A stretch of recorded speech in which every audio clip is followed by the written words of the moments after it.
If the Spirit moves you, please follow if you're listening and subscribe if you're watching. With either, please like and comment, as I'm your grateful host, Dan Riley. It is my hope this podcast brings you wit, wonder, and wisdom, that this philosophy of 3,000 years will reach the chambers and magazines of your souls. Failing to do that would be like plunging a dagger straight into my heart. This is the second podcast on what I call speech content, the first being on what I believe to be the most important component of speech content, storytelling. I'll put a link in the description to both that podcast and the one on speech mechanics for those unfamiliar with the concept and the distinction between the two. Today, I'm going to talk about rhetorical devices, which in my mind are a close second to storytelling as a component of speech content. So, what are rhetorical devices? They are techniques both writers and speakers use to deliver their words with maximum impact. These devices use language that have an artistic flair, sound pleasing, and are designed to evoke an emotional response, which in turn makes the reader or listener more susceptible to the speaker's argument, point, or position. In short, their message becomes more compelling and persuasive than it otherwise would have been. Here are a couple of examples of rewording a simple sentence using a rhetorical device. Mrs. Terry's students were misbehaving. Mrs. Terry's classroom was a friggin' zoo. Our teacher, Mrs. Terry, is too serious. Mrs. Terry is a dragon lady. So as not to be confused by the term rhetorical devices, it is used interchangeably with several other terms: literary device, persuasive device, and stylistic device, to name just three. In classic terms, there are over 40 rhetorical devices labeled mostly in Greek words that I can hardly pronounce. In colloquial terms, rhetorical devices and figure of speech are used interchangeably, although there is a slight difference. But that's how I'll use them during this podcast, interchangeably. After years and years of studying rhetorical devices and having made a conscious habit of looking for them in most every speech I listen to, here are what I believe to be the divine 9 devices as far as effectiveness in the world of commerce. I need to make that distinction here. If I were to be advising politicians, the list would be different. Here we go. My divine 9. Rule number 1, rule of 3. Pretty straightforward. It states that any idea, thoughts, events, characters, or sentences that are presented in threes are more effective and memorable. I listed this as number 1 because there are so many applications and derivatives of this device. The primary one is that it can be used in tandem with many other devices. Other names for the same concept are hendiatrist, tripartite motto, triad, and tricolon. Essentially, they are all referring to the same concept. Some simple examples: friends, Romans, and countrymen, wine, women, and song, and lock, stock, and barrel. When used in written prose, it's called parallel structure. I forgave you when you lost my cat. I forgave you when you left me at the airport. And I forgave you when you threw out my favorite stuffed animal. I forgave you was used 3 times. The rule of 3 comes from the fact that our brains are always searching for patterns, and 3 is the smallest number that can create a pattern. Thus, the combination of brevity, pattern recognition, and rhythm make for a powerful rhetorical device. Number 2 is metaphor. This is a figure of speech in which a word or phrase makes a direct comparison stating it as another thing, or a statement or phrase that is nonsensical or unrealistic.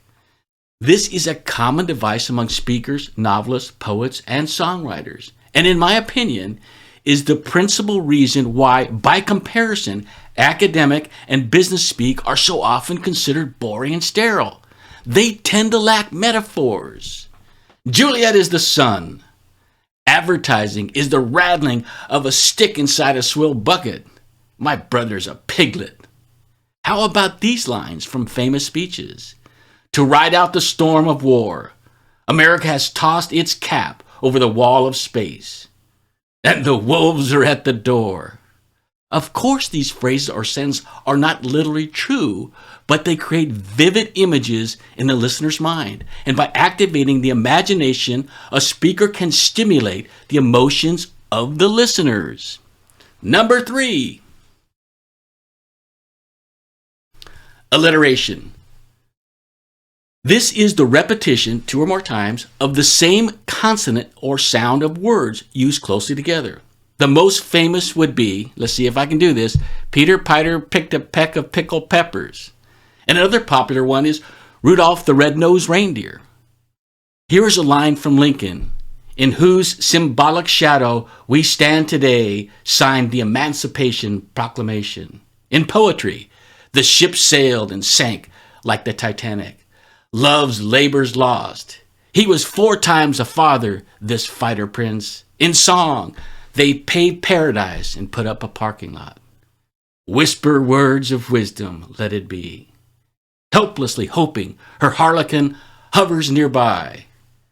Look at the names of some of our most popular businesses. Coca-Cola, Dunkin' Donuts, Weight Watchers, and Bed Bath & Beyond. The chief reason speakers should use alliterations is because they sound pleasing, which makes them memorable. This simple fact of sounding pleasing is wholly underestimated, widely underused, and woefully discounted in the world of business today. Number 4 is anaphora. When a word or expression is used at the beginning of successive phrases or sentences, who can forget Winston Churchill claiming, "We shall fight on the beaches, we shall fight on the landing grounds, and we shall fight in the fields and in the streets. We shall fight in the hills, we shall never surrender." Or Martin Luther King, "Somewhere I read of the freedom of assembly. Somewhere I read of the freedom of speech. Somewhere I read of the freedom of the press. Somewhere I read of the right to protest for rights." And John Kennedy, in his famous Inaugural Address, to those old allies, to those new states, to those people. Anaphora serves the purpose of delivering an artistic effect to a speech. When a speaker repeats a phrase, the listeners start to anticipate the next line, hence being drawn into the speech as a football fan is to his team. Brady to Gronk, touchdown Buccaneers. Number 5, personification.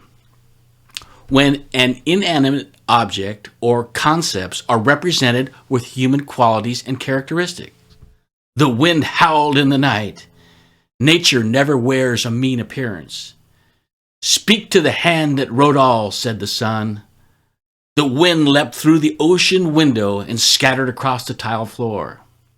This device stretches the boundaries of reality to make a speech more vivid, which helps the audience assimilate concepts and ideas that might otherwise be more difficult.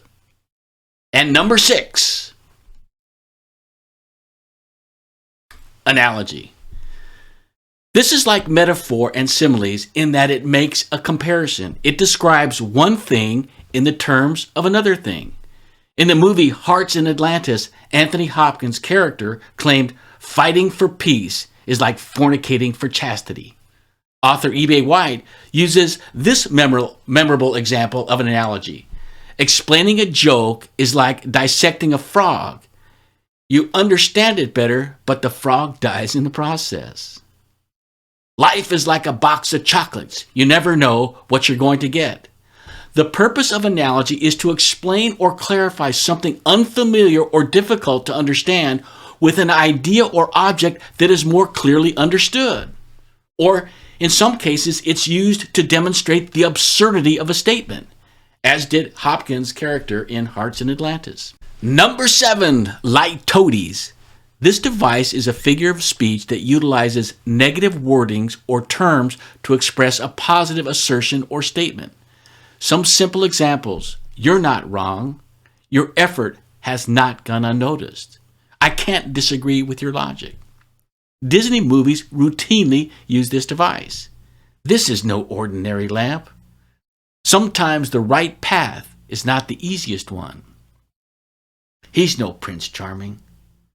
By using litotes, the speaker is intentionally understating her message, thus creating an ironic effect. When she says, "I don't hate it," she is actually saying, "I like it," without saying so. Listen, and you'll find this device everywhere in our culture, especially in the business world. Okay, number 8. Amplification. This is a method of embellishing something just said by repeating it or adding to it, usually with adjectives. Before I explain it further, let me explain what it is not. For those in the corporate world, it is not the repeating of the same bullet points for the umpteenth time at yet another insufferable business meeting. As a rhetorical device, amplification is a favorite among skilled speakers. In the movie Patch Adams, Robin Williams was charged with practicing medicine without a license. After answering a series of incriminating questions about treating patients at the ranch with a simple yes, he finally adds this amplification to the answer yes.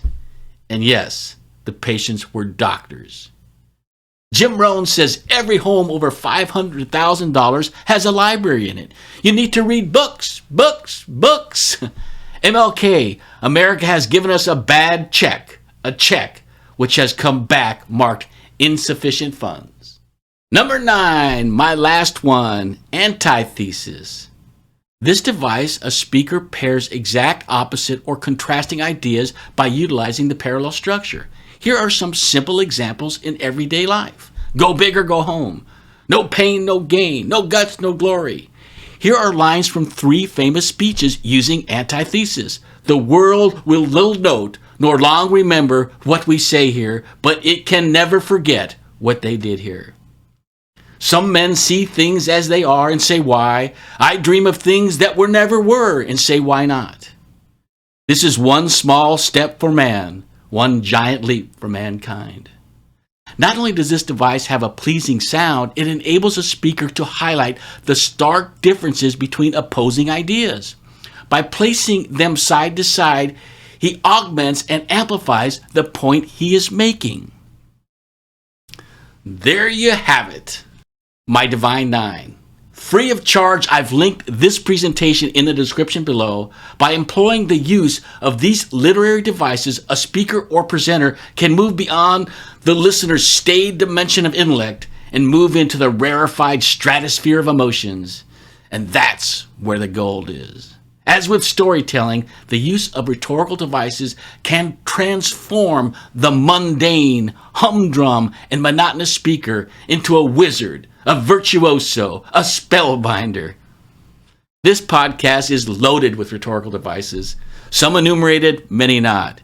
In the comments below, feel free to identify any rhetorical device you have discovered other than the ones I've enumerated.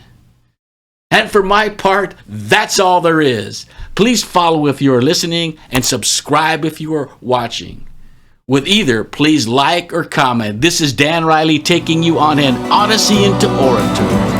Until next time, throw off those bullets, sail away from the safe harbor, catch the trade wind. We're on the move.